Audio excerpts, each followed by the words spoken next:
Children in the custody of the state stuck living in a hospital for weeks or even months only because the state doesn't have a home for them. 5 Investigates' Karen Anderson is here. And Karen, you've talked with families about the impact on these kids. And it is heartbreaking. And Maria, we are talking about children who have no medical or psychiatric reason to actually be in a hospital. We've heard what it's like for these kids to be living in a hospital room, no windows, no access to the outdoors, maybe not even school. All they need are homes, and the state, their legal guardian, isn't getting them.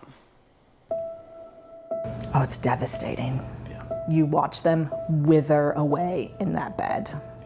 Megan and Adam Andrew describing the excruciating experience of their 12-year-old foster child who is stuck in a Massachusetts hospital, eating poorly, barely moving, no friends, no school. This is like a dark, depressing hospital room. The Andrews are foster parents to 4 siblings, all with challenges from their early years of trauma.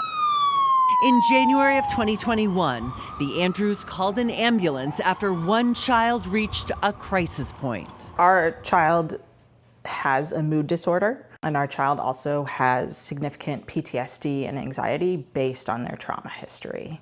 In the hospital, it didn't take long for the worst to pass. The child was ready to be discharged, but the Andrews made the difficult decision to ask DCF to find a therapeutic school or group home until their child was safe to return.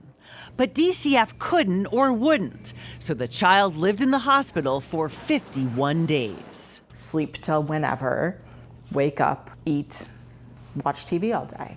But when we asked for our child, who was in the ER boarding for over 50 days, to have a walk outside or even physical therapy, we were told no. And they're not alone. Hospitals around the state say they're being forced to house children in state custody who should be discharged but have no place to go. The group or foster homes they were in may not accept them. 1 month last year, there were 69 children in state custody living in hospitals for no medical reason, according to this survey. The vast majority of the children, 83%, were DCF's responsibility. It hurts. It's hard to watch. Asha Kariki and Amara Anosike have seen the problem firsthand at Boston Children's Hospital. We do our assessment, clear them, and then try to send them back to the group home, but the group home will say, nope, we're done. So they basically just sit there waiting until a new home is identified. When we spoke, one patient had been there for more than 100 days. He has not needed medical or hospital level of care.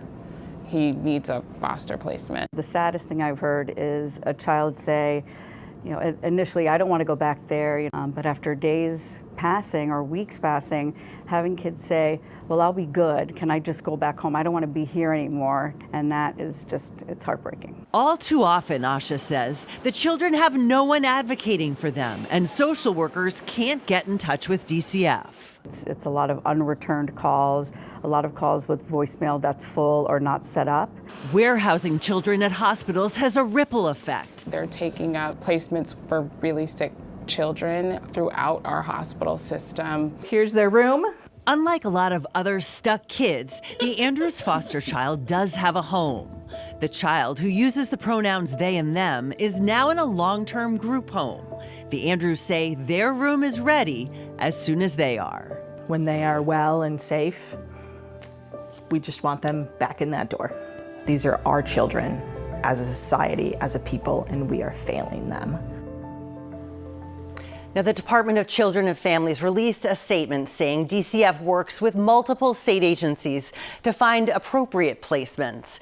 DCF continues to work with hospitals to keep lines of communication open during the day and in emergencies. Now, right now, there's a bill that aims to address this, and among other reforms, it would require group homes to take these children back rather than have them live in hospitals. Anna Maria? That was incredibly eye-opening.